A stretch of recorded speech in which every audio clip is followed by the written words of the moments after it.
El novio quiere abrir el baile con una canción de Extremoduro. Bueno, hay gente para todo, cariño. ¿Esto es suyo?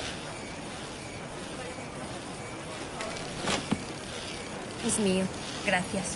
Es que yo siempre vuelo con la mejor compañía, ¿sabe usted? Calla.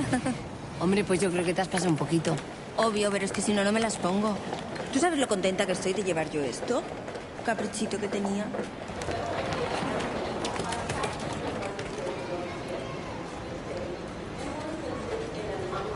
¿Quién tuviera 20 años? Eso con 38 también lo puedes hacer, ¿eh? Y deberías.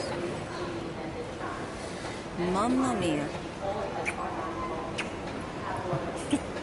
¿Sergio? Laura. Estás igual, ¿eh? Bueno, tú estás viviendo en Los Ángeles, era, ¿no? Sí, sí, sí. Bueno, justo venimos a instalarnos. Siena, mi novia. Hola. Ella es Raquel. ¿Qué tal? Encantada. Es la mujer de Quique, ¿te acuerdas? ¿Del banco? ¿Cómo? Sí, es que le llamábamos el banco porque no daban para el agua en el listing. Oye, ¿y tú sigues con Antonio? Antonio, claro. Sigo. Wow. Si queréis podemos montar una cenita de reencuentro. Genial. ¿Sí? Bueno, yo no es por cortaros el rollo, pero es que perdemos el vuelo, cariño. Ah. Vale. Te voy a llamar, ¿eh? Vale. Chao.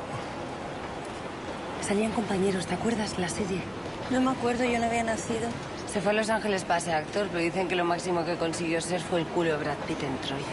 Un menudo culazo. Nos toca correr, ¿eh? Perdemos el vuelo. Venga. Pues a correr.